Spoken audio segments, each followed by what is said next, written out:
Hey, welcome to Talk Politics. Hey, good to hear from you, Andrew. And hey, if you guys can hear me, let me know. I've had audio issues in the past. So if you can't hear me, go ahead and type a 1 in the chat. That would be cool. And we'll just give it a minute here to get started. But we do got a great show here for you tonight on the freedom of FOIA, the Freedom of Information Act. It's Sunshine Week, which means people are celebrating our ability to get real answers from the executive branch, as we always should have. And in addition to that, we will be talking about breaking up big tech. Should we break up big tech? Well, we'll leave that question up to you. And then we'll also be talking about how the United States government is attempting to use the executive branch to punish fishermen for no apparent reason. That's what we'll be up to. And in addition to that, we will also be going to our Pulse of the People segment, where we look at what it is that you guys are talking about. So, hey, press 1 if you can hear me. Put it in the chat. Hey, okay, perfect. Awesome, great.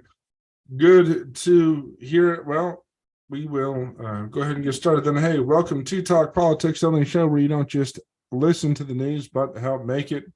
Thanks again to the various people who have contributed to our growing program. We appreciate your support. Thank you, Chris, Monica, Pete, Matthew, Liz, Bill, and Matt. Those are the people who have helped us reach even more people and grow a larger audience. If you want to participate that and help out, go ahead and go to our shop, etsy.com/shop/talking politics. You can get a great new mug. You can get a sweet shirt that says straight out of the grassroots. And heck, you can even get one that says, forget football, my Super Bowl is the next election. That's what we're all about here, elections, politics, talking with our friends. I also want to be clear for the new viewers about some of the things we do and don't talk here. One, we don't do culture war stuff, and this is because I don't think there is a culture war, but heck, even if there was, parading onto the front lines with a bunch of inflammatory content certainly wouldn't work and certainly wouldn't help anybody win that alleged culture war. This also isn't a political party platform. We're not out here to cheerlead for Republicans, Democrats, or whomever, just to analyze what the heck is going on for the good of our friends and family. And that's it. So, in the meantime, we'll go to our first segment of the night, Pulse of the People. Versus the things that are on your guys' mind, feel free to let us know in the chat over here. But in the meantime, we're going to go to what it is that was on our Facebook group, Pulse of the People.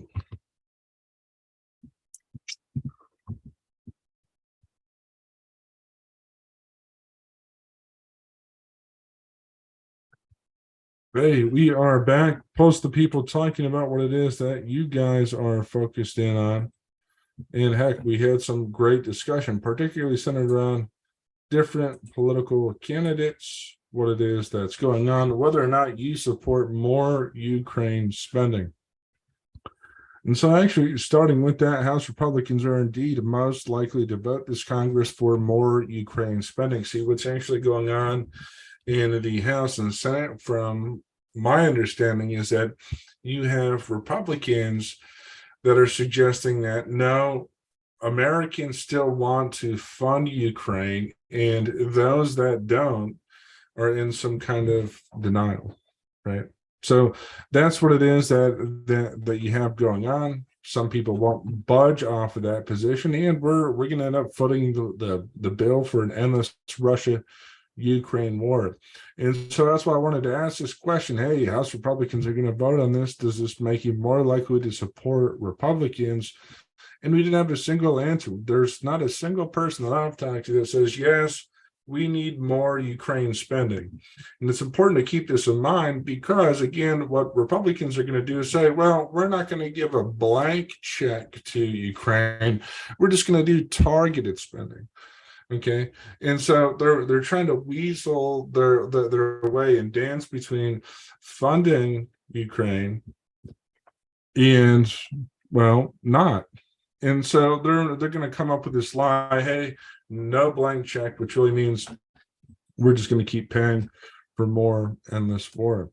Ray rightly points out here, I'm not keen on sending arms to Ukraine, but the U.S. brokered a deal a few years ago that we would defend Ukraine if necessary in return for them giving up their nuclear arsenal.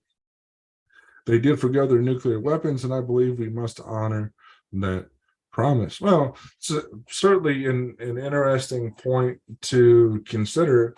But on the other hand, what about our NATO allies? When it comes to honoring promises, it's not our NATO allies that are the first to jump in line. Why should we have to fund Ukraine when NATO, aside from us, is actually typically much, much closer? Makes no sense. But hey, it's not going to do Republicans any good to vote for more Ukraine spending. Hopefully someone out there can get the message. If you are in contact with your person in Congress, let them know, hey, we don't support more Ukraine spending. And I don't think anybody should. We also talked about fundraising, and we have a very interesting article in our national news nonsense section that follows this, where, hey, politicians that make the most inflammatory remarks are the ones that most frequently sell tickets for fundraisers. Now, I didn't see anywhere in the Constitution or in the Federalist or anything at all that justifies politicians making inflammatory remarks so they can go to the county GOP fundraising circuit. I never have seen that at all. And I don't think we should have campaign finance reform totally, but I don't think that making fundraising stupid remarks to get fundraising dollars is helping our republic. What do you guys think? You guys like it when somebody like Marjorie Taylor Greene gets on the internet and says, "Oh, this crap that makes no sense"? Press one if you think that makes sense. If you like that, if you prefer that, be interested in hearing what you guys think. But Ray makes Ray, like always, makes a great point. There's a problem that inhibits reasonable discourse. That's my major complaint with Trump. See, Ray is saying that Trump typically makes these remarks for fundraising purposes. And I think that's true to a degree. I think it was at once a great help, but much less of a help now. Monica says she has mixed feelings. I'm tired of playing nice, turning the other cheek, and it hasn't served us well. And that's mostly true, Monica. But if not playing nice stops us from having conversations and stops important legislation from getting passed because people are too busy making inflammatory remarks, that's a problem. See, what's fascinating is that to that point, if you look at the 80s and 90s, you had Republicans and Democrats both support reforming Social Security so that way it could be more solvent. As it stands now, it's not going to be solvent in 10 years, and perhaps people don't care. Hey, that's fine enough. Politicians will just raise taxes, and then people can complain about that. But before there was as much social media use and abuse, you had two parties trying to work together to find a more sensible solution than what it is now.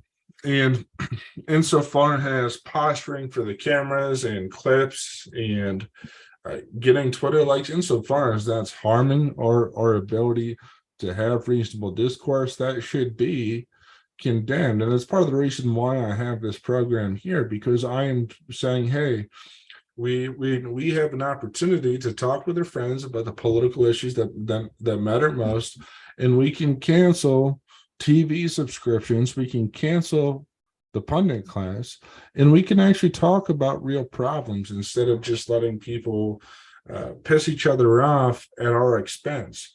We're paying people a salary to negotiate our best interest. That's what politics is.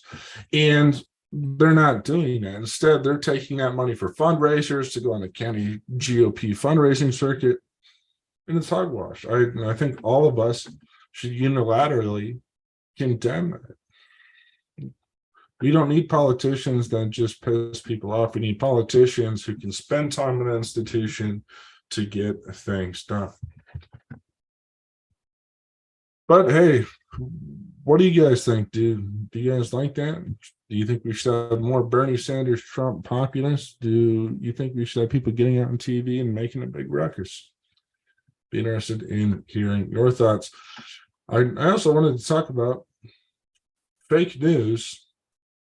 And, well, part of the reason why I wanted to have that discussion is because people condemn fake news on the one hand, and then they still turn it into the same outlets that are fundamentally quote unquote fake news. See, here at Talk Politics, yeah, right.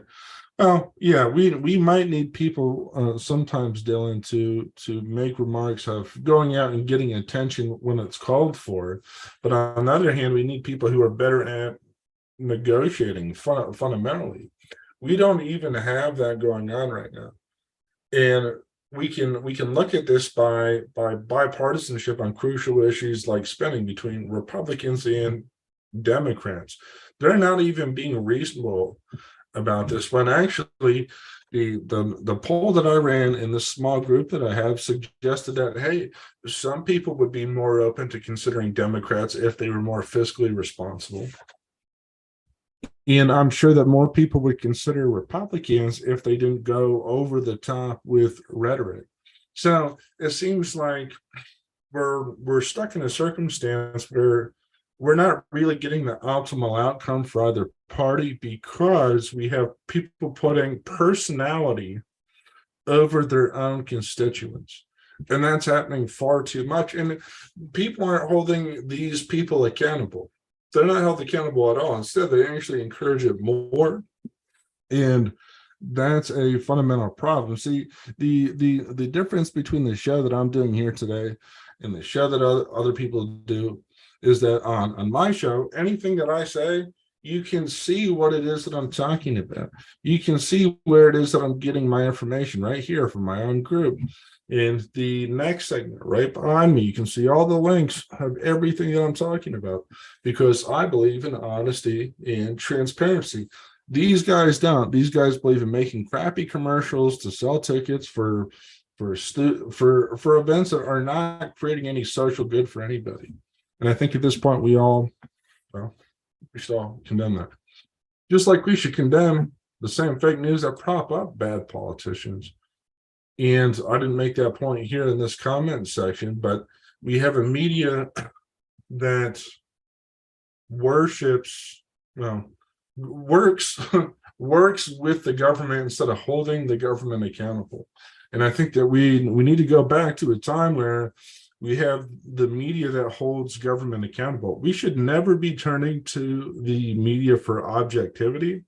We should look to the media for accountability, right? Because there is no such thing as quote unquote objective knowledge. And if there is, we shouldn't, of all the people to provide it for us, we shouldn't expect journalists to provide the info. We should expect them to hold government accountable. Now, we have a commenter here saying, I feel there is too much focus on personal slander against fellow members of Congress, senators, or whoever, rather than focusing on the real problems, issues of our country. And that's a point that I agree with. And I think that more people should take that exact vantage to heart, where you get fake battles between personalities.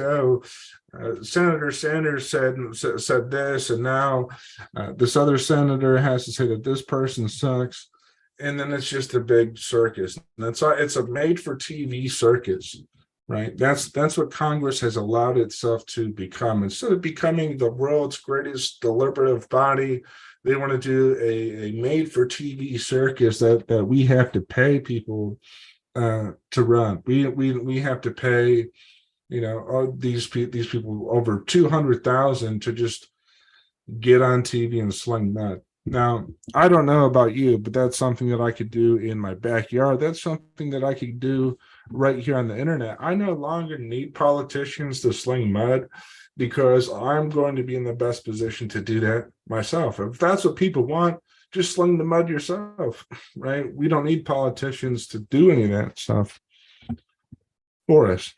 Just like as Jamie mentioned, so I'm asking, okay, well, why is it that people think we have fake news?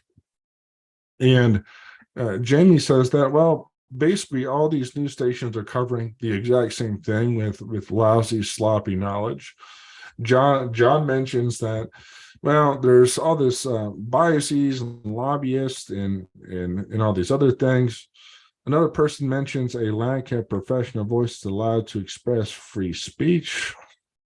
And Michael, and I think this is perhaps the most, underthought comment here, is that Michael quit trusting the media back in August 21st, 1992, in a Ruby Ridge incident where I believe the FBI at that point essentially just shot a person and their family with impunity. And that was an issue that was never really blown up or focused on. And that would lead people to be skeptical. Now, the reason why I wanted to bring this skepticism up is because, again, there's all these independent streamers. We all know people who do 3-4 podcasts. There's somebody in each one of our circles that are doing those podcasts and shows that are much more analytical and transparent, have less of an incentive to provide all this propaganda, all this dishonest nonsense. And I think that if you're watching my show, you should focus on that. There's a bunch of great people out there like Rob Norris, Christian Watson, those guys that, hey, are more worth listening to than big TV, because it's that's harming us the most in our media environment. There's no way to hold big corporations or big TV accountable for their propaganda. We're just not. Now, if I come out and say something that's stupid, that's trash, that doesn't inform you, you guys can jump in the stream and say, "Hey, you lied about this," or "Hey, your point wasn't that analytical," or "You're not doing your job." Okay, cool, but you can't do that for anybody in Fox News, CNN, MSNBC. That's a problem. There's no accountability, right? We're also talking about the peculiar fascination with presidents that we probably developed in just the last 100 years. And again, this is in our Public Talk Politics group on Facebook. If you're not in it, right, I can send you the link right here. You can go ahead and find that in the chat. But basically what I wanted to ask about is, hey, is it strange that we're talking about presidents more often than we talk about our loved ones and family members? Doesn't that seem weird? Put a one in the chat if you think that it's weird to obsess over presidents more so than family members, helping your community, or something else. To me, that's weird. And actually, this was the most viewed post in the group, and it didn't get the most votes, but I really hope people spend some time thinking about this. Is it weird to think about presidents more than helping other people, your family, people in your community? I think it is. It's weird. And heck, there used to be a word for that. Wasn't that word called monarchy?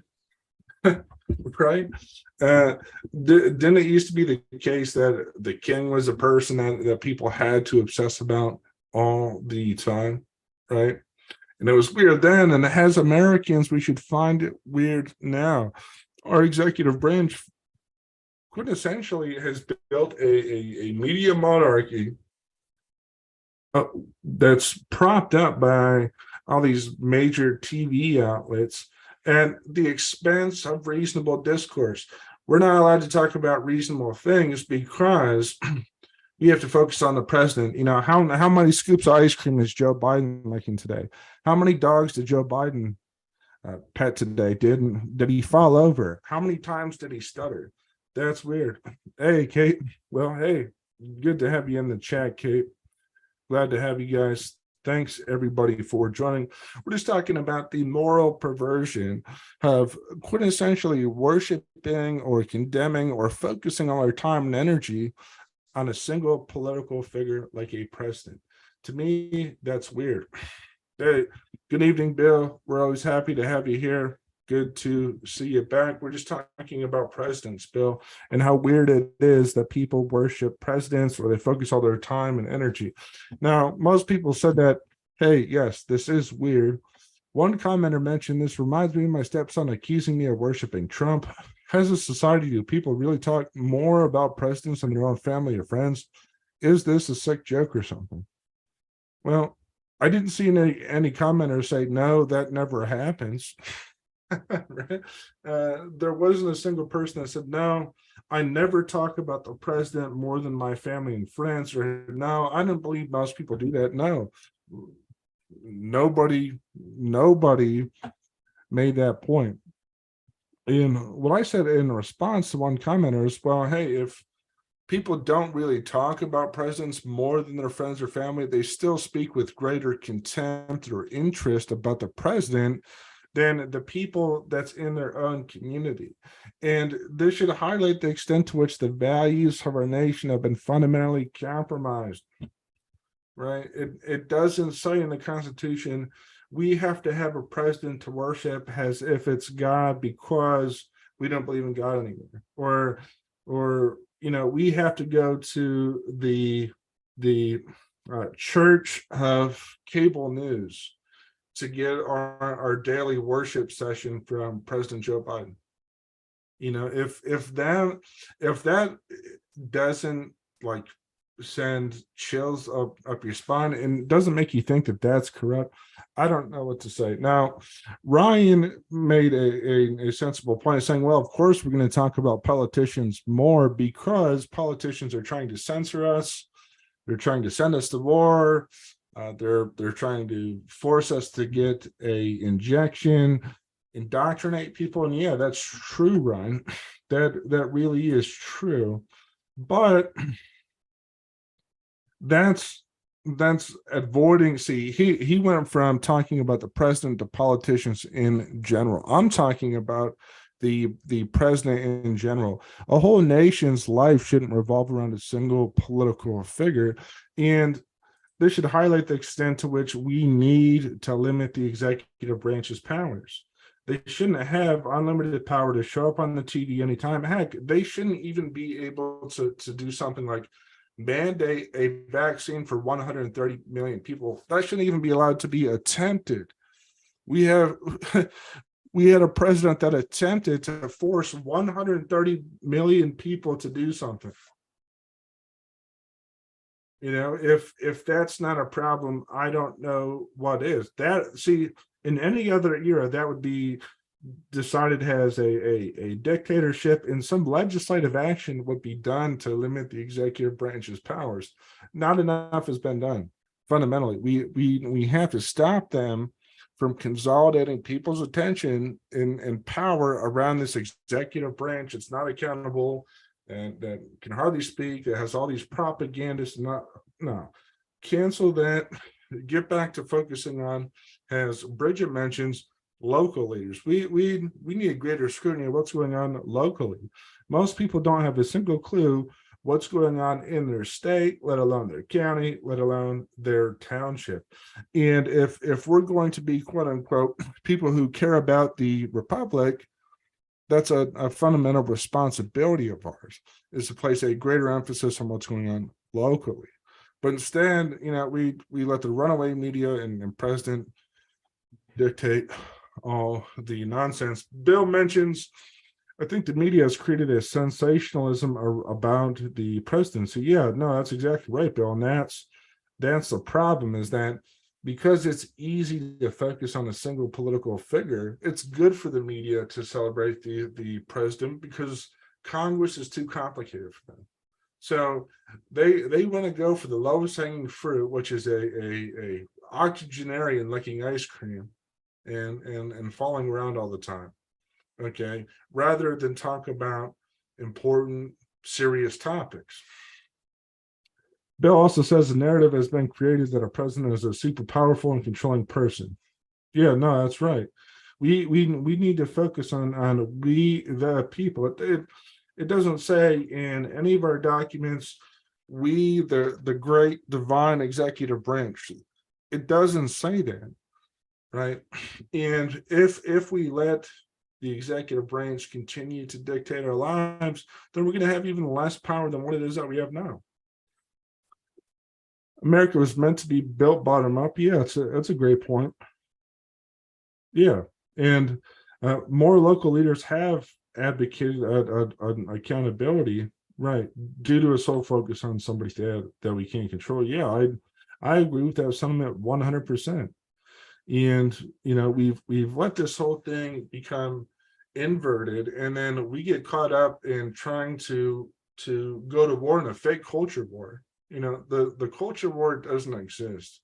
The culture war is a media created conflict so they can sell ads. There is no war. You're not there is no war. The whole thing is an exaggeration. We're not at war. Republicans and Democrats aren't at war with each other, and that narrative ought to stop. We're all people, and if we think that we're at war with somebody of a different political party, we're never going to change anybody's mind. We're never going to have any sensible conversation. We're not going to be able to do anything, right? Instead, we should be trying to build consensus instead of smear each other with nonsense. But anyways, thanks to the new person who had joined. We're just talking about our Talk Politics group and the ongoing discussion in there, and the big discussion, the discussion of them all, electoral politics, we were talking about, hey, speaking of the central media figure that I just got done condemning, we're talking about the presidential primary. Obviously, in my mind, I think presidents should have less power, but this will indeed be consequential. So it's worth talking about. And in it, we were asking, hey, in the Republican primary for president, whom is it that you would vote for president? Now, in this poll, and this is actually kind of shocking, in this informal poll, we have Ron DeSantis up on Donald Trump by a 2-1 margin. I don't know what it is that's going on.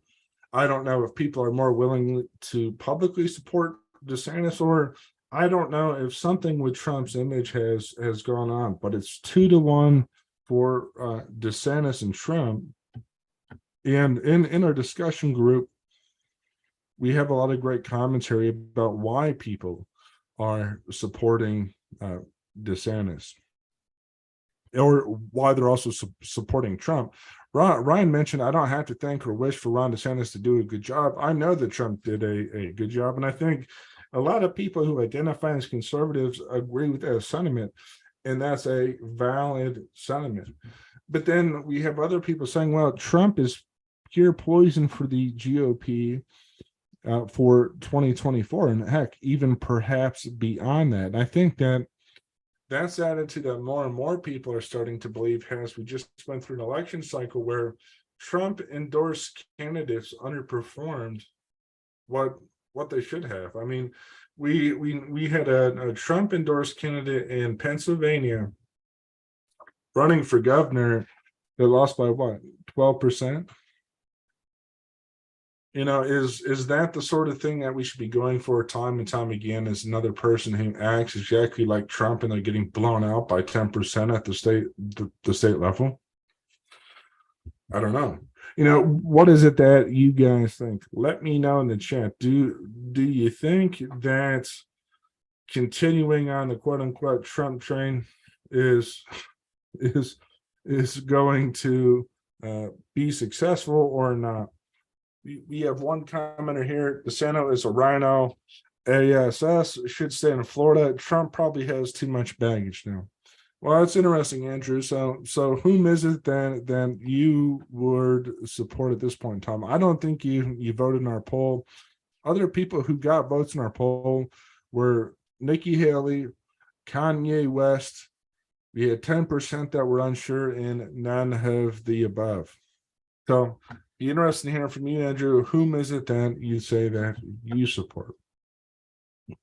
No matter what, we're going to be in for a real challenge to get our country back. Yeah, Bill wants to talk about the stolen election narrative. Well, okay, so let's go back to that, Bill. We will do that. So the 2020 presidential race. Well, while we were all locked down, what happened was we were all locked down. We couldn't do anything. We couldn't get together, and that just happened to coincidentally be at the same time where mail-in voting was becoming popular. Now, I'm not sure if those things are a coincidence or not, that all of a sudden we're locked down and now everybody has to vote by mail. And then you're getting 100 million commercials saying vote, vote, vote, vote, vote. And people who have no stake in politics, which are people who don't pay taxes, don't have to pay taxes, don't have their own savings account, you know, they're staying home. They don't know that anything's screwed up, and those people are turning out to vote, which, hey, by all means is their right to some extent, but on the other hand, they don't have anything at stake. So then that went on, and as a result of, in my mind, the mail-in strategy that Democrats had, and to be clear, it wasn't just that Democrats had a mail-in strategy. It was also that if you study what happened, they invested at that time more in digital and online ads. That's why they were able to be more successful, in part, is because they were reaching more voters who happened to be more home than ever before. So all that happens, and then Trump comes out and says that the election is stolen. And in the meantime, ends up shooting himself in the foot, and according to data that I have, ended up costing Kelly Loeffler and David Perdue 2 Senate seats. I mean, that stinks. So as a result of that decision, there was nobody to stop Joe Biden at that time. And then we had all these $1 trillion spending packages that were rammed through. Now, what's the solution to something like that? Well, there is no perfect solution. It was a bad circumstance to start with. But now, if you want to win, you have to do more to get people out than ever before. If you're still concerned about, well, the whole thing was taken from us, I don't know what to do, then you're falling in line with the victim narrative that lazy politicians want you to embrace, because the more people that insist that they're a victim, the easier time bad politicians have to get in. So if you want to embrace that mindset, by all means, go ahead. I don't believe in that. I've never had a victim mindset. And even before I was working in politics professionally, I went out and volunteered and tried to do the best that I could to get as many people involved. And now it shows that we need more people to do that. Anyhow, Andrew mentions I still support Trump. And yeah, Trump was portrayed as carefree about the virus. Yeah, and that's also an interesting point too, Bill. There's a great book out there that shows that actually there was division between Trump and Pence in the White House during the time of COVID. What had appeared to happen from my analysis of that circumstance was Trump was fighting a media battle and trying to get that straight. Meanwhile, Pence is letting Fauci and Birx run the show. And so, that's what had happened. Most of that was bad. And I think that if there's Pence supporters, well, I don't think you should support him because he empowered Fauci and Birx. No, this is very, very, very well documented. It's not just me saying that. Yeah. So, yeah, 95% negative coverage on Trump. Yeah, well, that's true, Bill. But at the same time, that negative coverage was something that Trump had spun into a positive for himself to win, right? He had used all that negative energy to go after Clinton and the establishment and this and that. And then he ran up against a sort of, we'll say, soft brick wall in Joe Biden, who was much more difficult to come out with this negative energy. Yes, he was certainly corrupt, and perhaps, well, he probably still is, but the public didn't see it that way, and the old tactics didn't work. And they just didn't. Other people, like Todd said, it's not so much as who will do a better job. I think both Trump and DeSantis would perform similarly, but electability. For the most part, all Republicans run on the same platform. And with that being, Biden more corrupt than Hillary? Yeah, no, right. Yes, Biden was more likable than Hillary fundamentally. That's right. And so our commenter, though, mentions that, with that being said, those that are going to vote Republican are going to vote Republican, whether it's Trump or DeSantis. But to win in the general election, it will be important to win the independent vote, swing voters, and the votes that Trump lost in 2020, suburban white women. And Trump will not gain enough of them back, even with the current failure in D.C. Well, and I think that's a pretty sensible point by Todd. And I think that should be on the forefront of anybody's mind is, it's good to be loyal to somebody. Loyalty is important, but we have to think about whom it is that is most electable fundamentally. And so we should all be looking at political polling. We should all be talking with friends. Heck, if we have somebody then that we know, we should ask them what it is that they think, whom is most electable.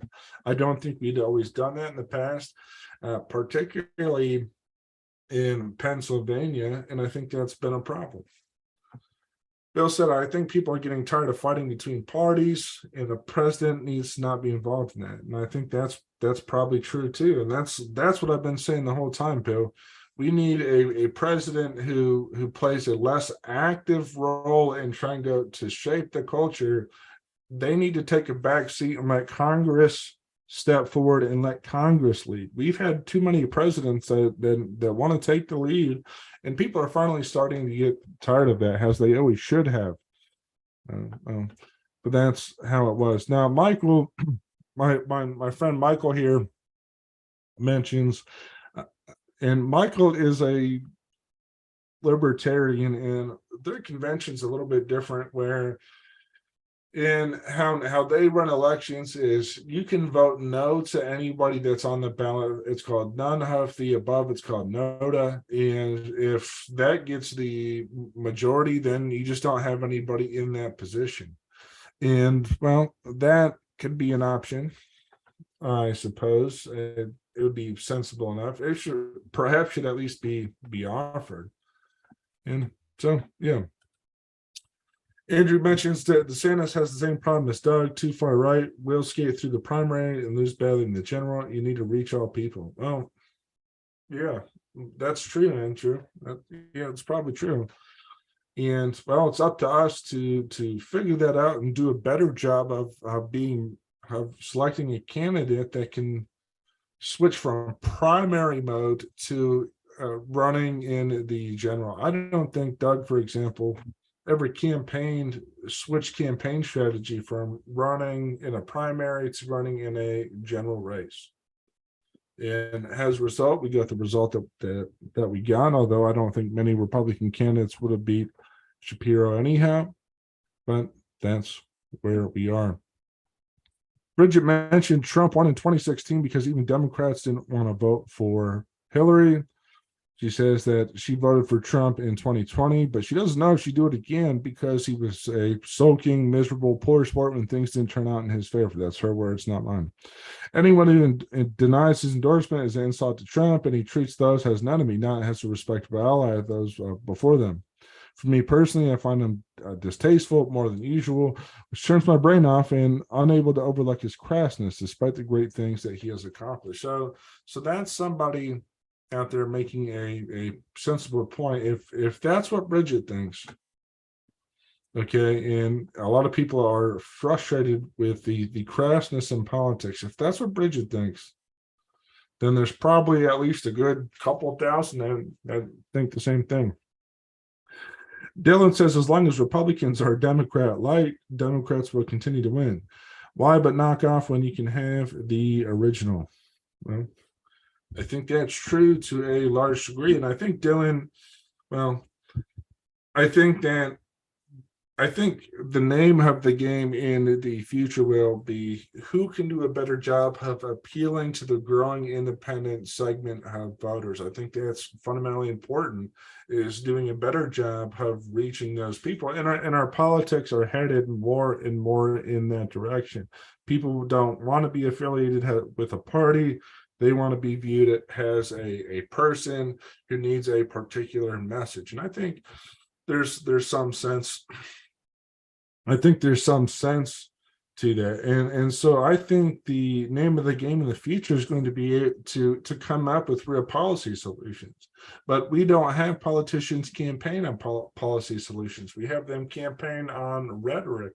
And I think that's also what's turning people off. The endless campaign rhetoric, and we never have any clue as to what policies are actually going on. In fact, I don't think a single person, before they cast that lever for Joe Biden, I don't think any of them understood that meant $3 trillion spending plans. I don't think anybody knew that was going to happen. And I think if they would have, that would have perhaps changed their mind. But after all that stuff passed, people forgot about it because we were focused on this made-up culture war that I don't think exists. Okay, the culture war is a media-created conflict to sell ads to people, and it keeps people spinning around in a treadmill. So people are spinning around in a treadmill, not able to accomplish anything. And then in the background, the government continues to grow at an ever larger pace. And there's not anybody there to pay attention because people don't even know what America is supposed to be about fundamentally. Anyhow, thanks for the new people who had joined us. We're just taking the pulse of the people in our Talk Politics from our Talk Politics group, talking about whom we think the best Republican primary candidate is. At this point, DeSantis leads Trump by a margin of 2-1. I don't know why that is, but we're not seeing much support on the survey. If you want to find out what your friends think, and if you want to find out what even more people think about the actual race, go ahead and share that actual link on Facebook in that group, and then we can actually have an even better and larger conversation about just what it is the problem is. So that's that. The pulse of the people, at least in this group, is moving towards DeSantis. The next thing that we're going to cover here is we're going to go through our national news and nonsense segment. We're going to cover FOIA, Freedom of Information Act. We're going to cover a little bit about government overreach. And then we're going to go through this article where we talk about how people like Marjorie Taylor Greene are on TV more than more moderate candidates.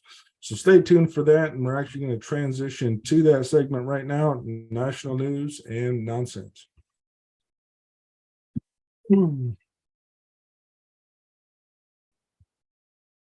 So back at it, national news and nonsense. And before we get to that, hey, let's just do a quick plug here. For those who are just joining us, go to etsy.com/shop/talking politics and get some merch. Each bit of merch helps us reach an even larger audience so we can continue to have more enriching, more meaningful political conversations. Each purchase helps me reach about an extra 50 to 100 people and to bring them into the conversation. So if you enjoy this conversation and you want more people to participate in a more civil way of talking about politics, a less inflammatory, a much more analytical and thoughtful way of talking about politics, you can do that by going to that link. But the reason why I wanted to talk about Freedom of Information Act is because the organization I work for in my day job, AFP, had actually reached hey, Mark, good to hear from you. AFP had actually released a great set of articles about the Freedom of Information Act because it's somehow Sunshine Week. I don't know who decided that, but it's basically a special week that focuses on government transparency. And so what we have is we have an act that was enacted in 1967 that allowed people to have greater access to classified government documents, I think because of Cold War suspicion, but also, just supporting democracy fundamentally. When you have a large bureaucracy that is in no way accountable, it's important to have freedom of information. We as American citizens have a right to know. It's our government, fundamentally. So that's how that came to be in a very, very small nutshell. And it's important because, as it's pointed out in this article from March 14th, just a few days ago, the Freedom of Information Act was absolutely essential in determining what's going on in foreign policy. And this article also points to why it's important to have greater freedom in knowing what the executive agencies are doing, because right now what's going on is they're overclassifying documents so the public can't find out what it is that's going on, right? So I'll just say that again. They're overclassifying documents so the public doesn't know what the executive branch is doing. And for anybody, Republican or Democrat, that should be fundamentally important. So that's why I wanted to cover this, so that maybe we can figure out what it is that's going on. And as this article states, is that under the Freedom of Information Act, the National Security Archive, which is a good government group, they were actually able to get key documents about the Cold War, the Cuban Missile Crisis, the 1983 war scare, and the end of the Cold War. So just imagine this. if we didn't have groups like National Security Agency working to get these items declassified, we would probably never know the extent to which we are involved in all these foreign conflicts. We would never know. And that's a problem. And this goes back to the point that I had been making this whole time. The executive branch has too much power, and that should be something that anybody from both sides of the aisle should be able to agree on. Now, what's going on here is that they want to classify more information under an obscure executive order. Now, for those that are just listening or tuning in and aren't familiar with how the executive branch works, the executive branch has the power to use agencies to make rules that have the same binding power as law. That's not really found in the Constitution, and I haven't been able to find any justification for why that exists, but it does. And they issue executive orders like this one, 13/5/26, to be able to hide more information. So we have a Department of Defense that's working with the president to make up executive orders so that we have no clue what's going on. And this is why I'm so cynical about the state of the media. Other people aren't covering this. If I didn't pull this up right now, you wouldn't know that the Department of Defense is trying to keep info classified. And this is all stuff that gets hidden because we have a media that doesn't want to cover anything that substantial. So the Pentagon misused the EO's current foreign policy exception to withhold State Department documents that are now 60 years old concerning the Cuban Missile Crisis. So our government is now trying to stop us from getting 60-year-old documents, right? And one of these documents has already been released. So that highlights the fact that they're just doing this to hide stuff, and they're overclassifying things because they can get away with it and get away with impunity. And so that's why it's so important, is because we need to make sure that our Department of Defense isn't getting us in wars and then classifying documents so that we can't even figure out how these wars started, right? And we get a big series on this. And what this gentleman argues is that with the Freedom of Information Act, in addition to having that, okay, we need to have it so that there can be lawsuits for when bureaucrats stop us from being able to find out what's going on. Okay, we have a problem of transparency in this country that's led by bureaucrats, and it's helped by politicians who bicker about nonsense and media coverage that doesn't care. Bureaucrats are causing a transparency crisis.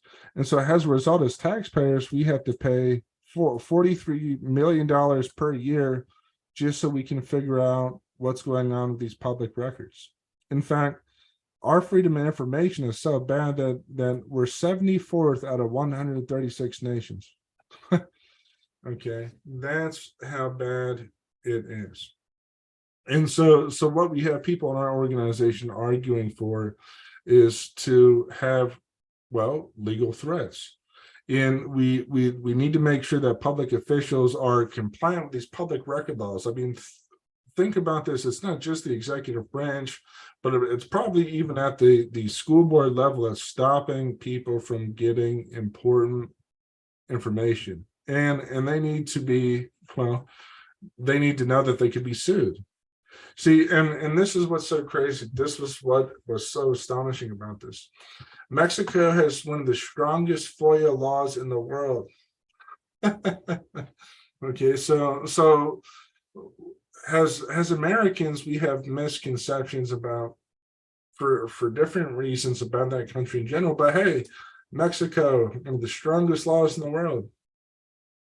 So that way they can know what their executive branch is up to and all these other public agencies are doing. So we should have that. And that's basically the gist of that. Super interesting. I'd be happy to cover that for you some other time if you guys are interested. But I'll just provide the link for you. Okay. So that way, hey, maybe you guys can read up on it. I'd actually recommend taking a look at all of these articles. One mentions how important it is to have AI. Like we should have an office that implements AI into our government so we can process how we can more quickly process these government records. Probably won't happen, but we should have it. And then, well, yeah, so that is what it is. Let me know what you guys think. Do you think we should have an agency that can give us greater transparency into the executive branch? Or do you think we should bicker about the personality of politicians? Well, let me know if you think we should spend more time bickering about the personality of politicians. Put a 2 in the chat, or you can put like a clown emoji or some other nonsense in there. We have a handful of other things I want to cover. I want to cover the hyperpartisan politics, the executive branch that's punishing fishers, and well, what the GOP is doing about big tech. And actually, let me just get queued up for that. What do you guys think? Should we break up big tech and put a Y for yes, or you can put a 2 as an N for no? I'd be interested in hearing what it is that you guys think about breaking up big tech. Mark says yes. Well, that is interesting. I know lots of people believe in that. I don't know where it is that I totally fall. I have some idea. Anyhow, this is important to highlight, and this is one of the whole reasons why I started this show. I wanted to talk politics with friends.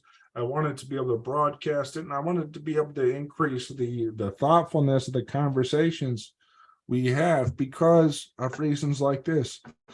Hyper-partisan politicians get 4 times the news coverage of bipartisan colleagues, right? If this isn't a problem to you, then, well, as I always say, I guess I don't know what is. And here's why it's so problematic is because we have hyperpartisanship going on. And meanwhile, because of that, we can't find any consensus that, hey, our government doesn't have enough money to spend on entitlements. We can't get spending under control because hyperpartisanship is rewarded. They get 4 times the news coverage. The most partisan member of Congress, Marjorie Taylor Greene, generated nearly 10 times as much press coverage in the 2022 election cycle as the least partisan member, Don Bacon. 10 times as much press. Greene, a representative from Georgia, appeared in 335 news items in major outlets, and Bacon appeared in 34. Now, there's probably some accountability that has to be done because Bacon is maybe in a smaller district with less media, perhaps. That would be a plausible theory. But still, it doesn't address the underlying problem. And as this article points out, an organization commissioned a YouGov survey found that 87% of Americans are tired of partisan politics. So we must have some kind of, well, schizophrenia of sorts when it comes to that. And what the term schizophrenia means is split mind. On the one hand, forgive me. On the one hand, we are saying that these hyper partisan politicians are bad, and then on the other, we're tuning into their fundraiser, we're listening to them on the news, and so we're propping them up. And I don't know what the solution is. I'm not quite sure why more people aren't putting, forgive me, 2 and 2 together.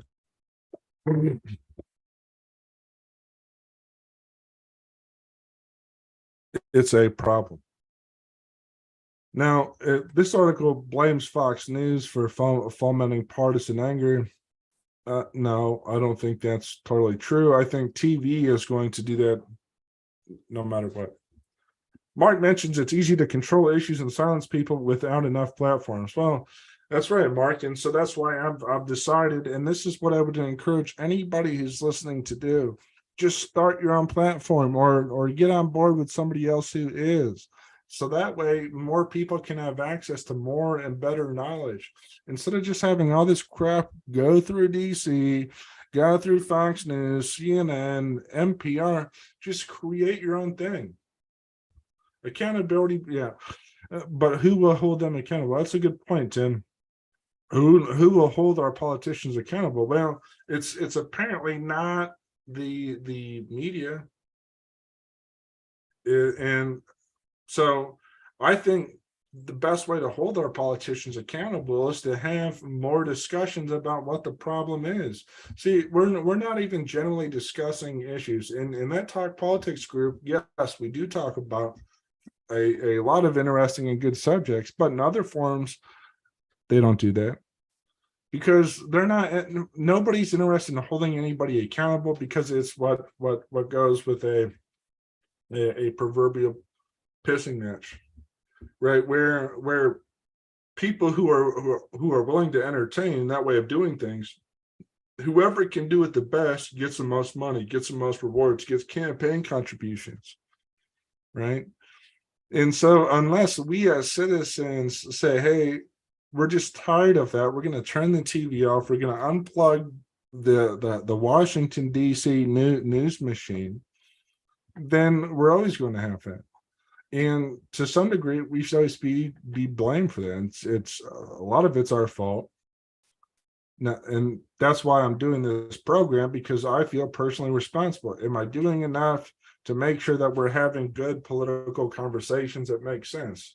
Well, probably not, but I still might as well try because no one else is apparently going to do it. If they would, I'd try to be involved in their group, right? So I think all of us should turn into independent news or start our own platforms.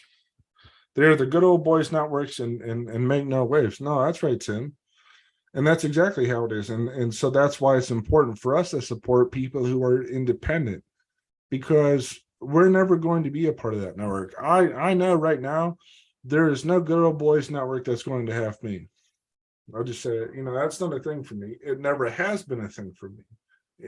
Perhaps it's because of my name or my unusual stature, or heck, perhaps it's even because I studied philosophy, and sometimes I will think, instead of just going along with what other people want to do, I'll never fit in, and I'm fine with that. I don't have to.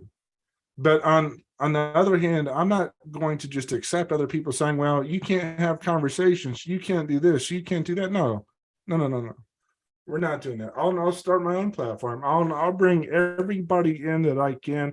I'll make sure every good and decent person I know is a part of the conversation, and we will all have a much better time, and we'll all be a lot happier for it. Fundamentally, instead of tuning in to the CNN, MSNBC, whatever, that doesn't do anything to help anybody. So that's a sort of rant. I guess I'll get off that subject unless you guys have anything else. We are happy to have people watch Talk Politics because we need that support. Speaking of which, support, there's a group of fishermen, Loper Bright Enterprises versus Gina Raimondo, who's a Biden appointed bureaucrat. And basically what happened was, you have, and this is an agency that I didn't even know exists, and I don't think anybody else knows exists, the National Oceanic and Atmospheric Administration. Now, tell me if you guys have heard of that. I know I had not. But they have the discretionary authority to require monitors on commercial fishing boats. Now, so they can just determine, apparently, monitors or cameras on these fishing boats, but then they ran out of money, And so they said, well, heck, we're just going to do what bureaucrats do, and we're going to do whatever we want to do. So we are just going to come on these people's boats, and we're going to charge them $700 per day to ride on their boat and to watch them fish. If that isn't the perfect example, and to me, this is lawless behavior. These guys think that they're propped up by law. It's not in the Constitution. And so when there's lawless behavior by bureaucrats, nothing ever happens typically. but this is a fundamental violation of people's rights.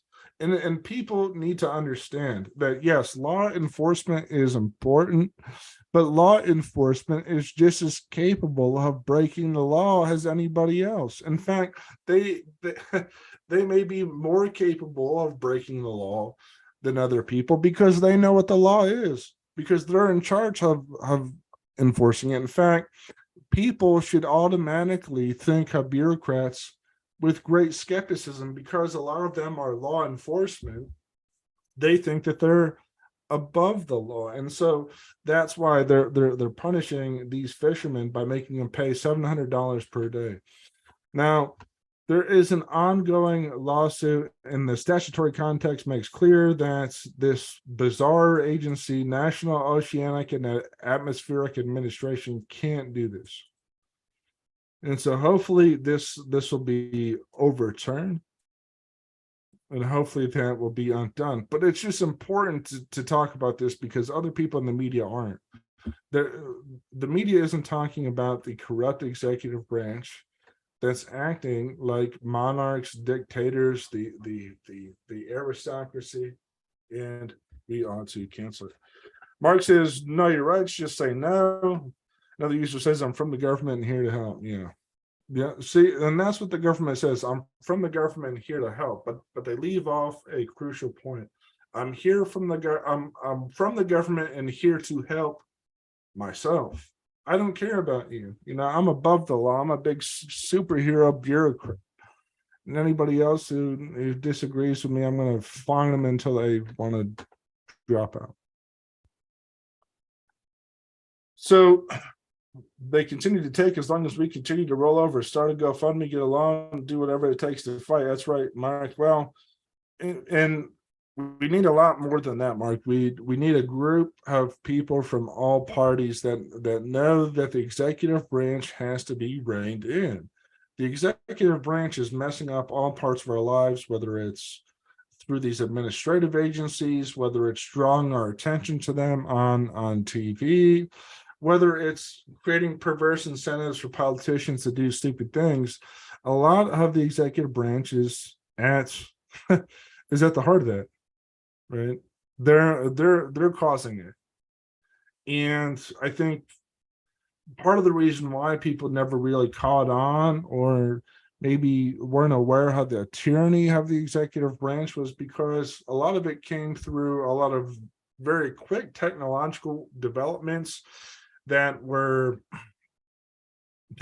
also, these technologies like TV were developing in the middle of very serious wars. So a lot of people maybe were inclined to give the executive branch some leeway under those conditions. But now with the vantage of hindsight, we should be able to see that, hey, we don't need the executive branch to that extent like we had in the past. It's not constitutional. It's not warranted. And the founders would never stand for what it is that's going on right now. No founder would say, we need to make sure the king is printed in every single newspaper. That never happened. The founders didn't print the king's speeches in the newspapers in that time. That never, ever happened. And moreover, the founders themselves didn't demagogue the people as frequently as our presidents do now. And this is unequivocally true, and this should be immediately clear to anybody. And so we need to rein them in. Mark mentioned we are combining Republican and Libertarians in Potter County by coalition to eliminate Dems from county government. It is a start.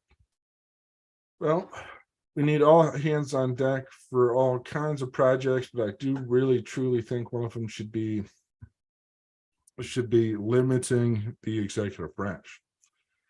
Now, this story then that I'm about to get to is interesting, and I know that a lot of you guys will have very different opinions from what it is that I have. Hopefully that's cool with you guys. Hopefully you guys can talk politics and we can think of things and figure out what it is that is the best solution. But the story is that Apple, Amazon, and Google will likely get a reprieve from GOP-controlled House on antitrust.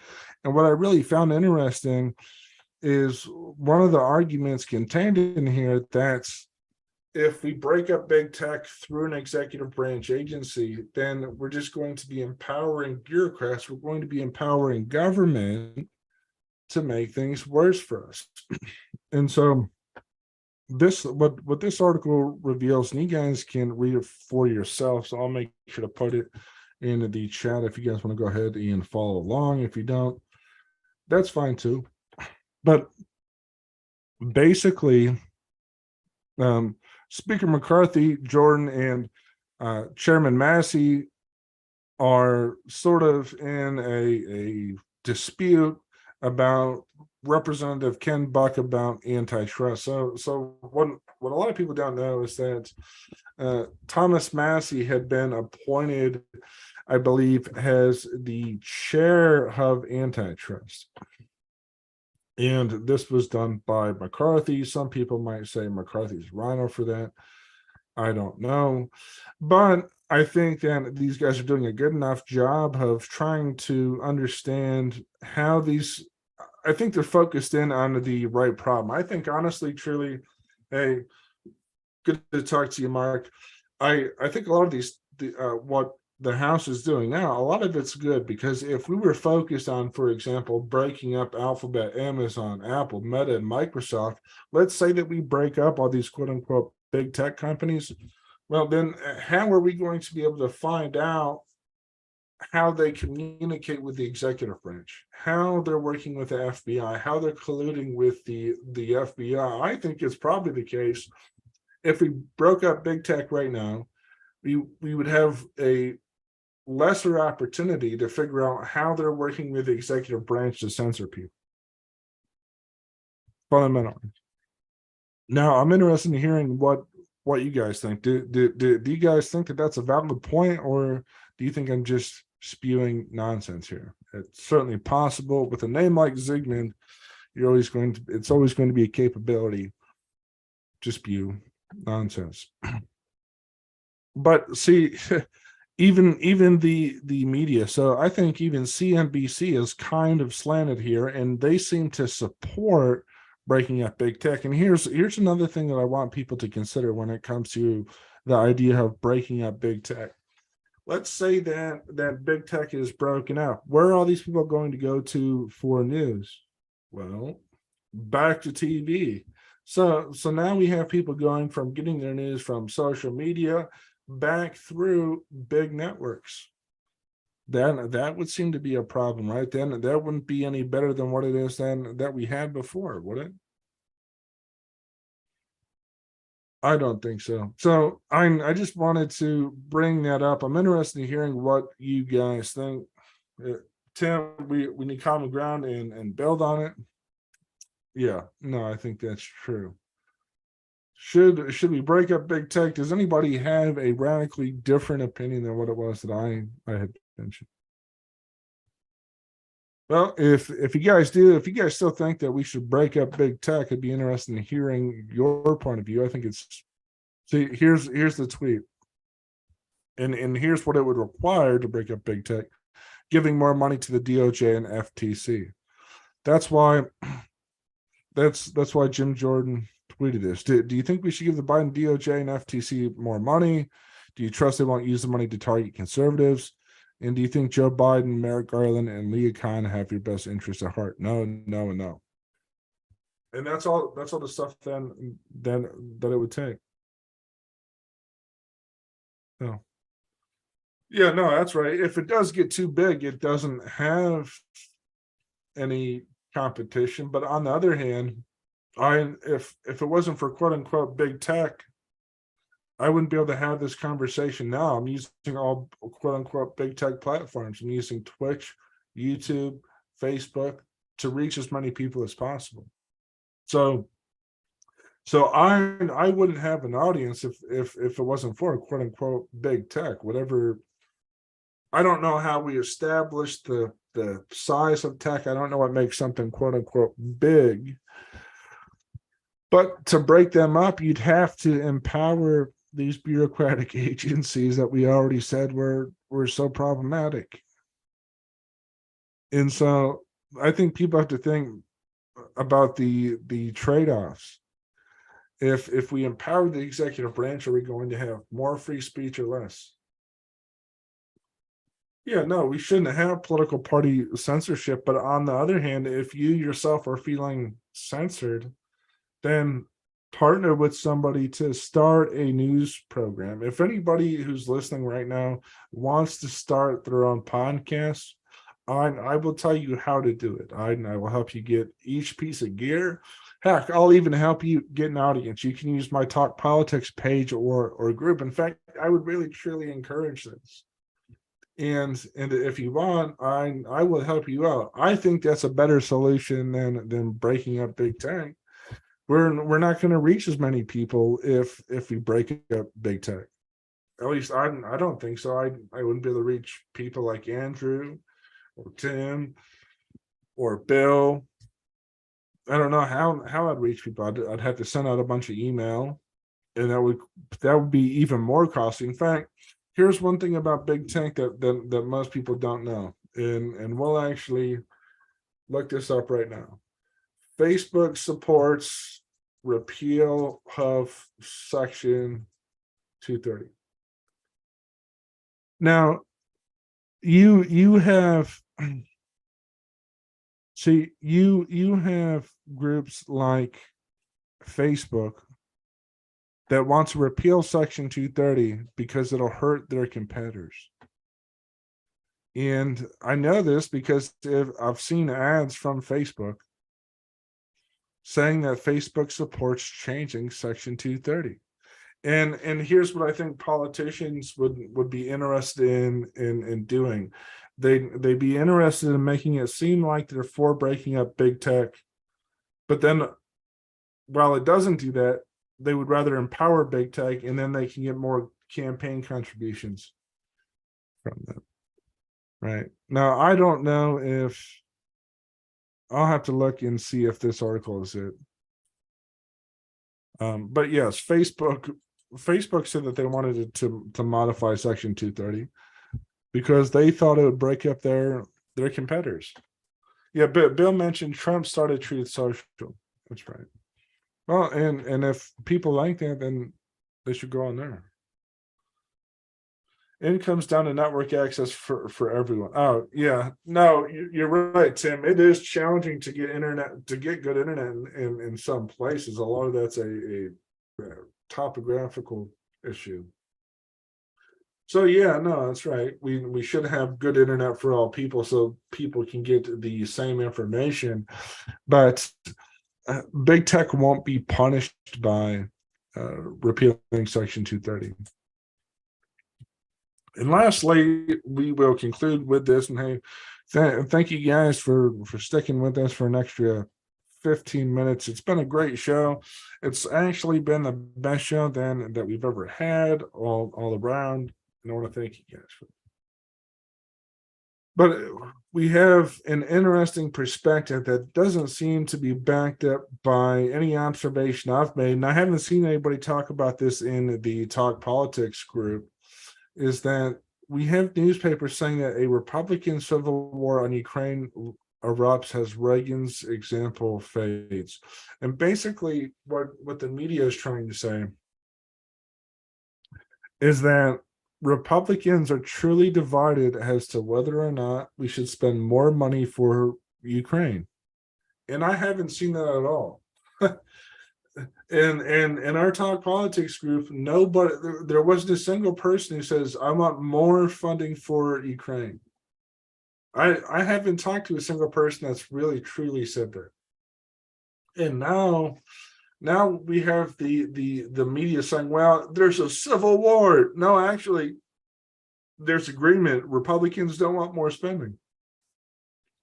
And so they're trying to portray this as a civil war, so that people who have been arguing for more war for decades can be vindicated and justified. And this is what's so frustrating about the media. They try to stir up conflict when most people agree that we shouldn't spend more. Okay, this is a total lie. This isn't true at all.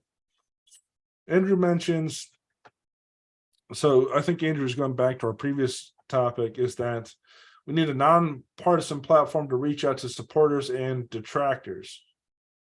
No, that's true. And you're right. There is no point in only talking to those who believe as we do. That's certainly true.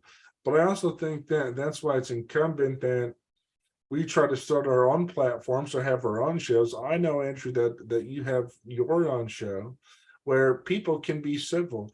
Anybody can disagree on that Talk Politics page, and it doesn't get nasty. And if it does, they say, hey, you can't come on here.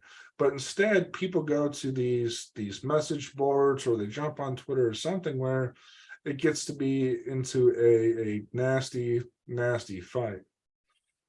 Tim mentioned, so that's, I'm agreeing with you, Andrew, and I think we should all try to do a better job of creating our own platforms that are nonpartisan.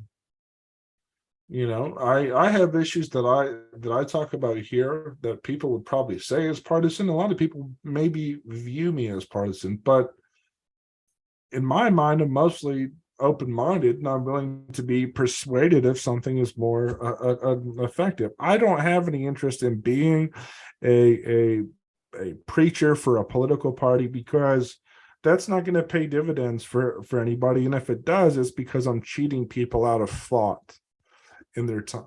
And I don't do that. And I think people could take the same approach if they chose to do so. And I'd be happy to help them.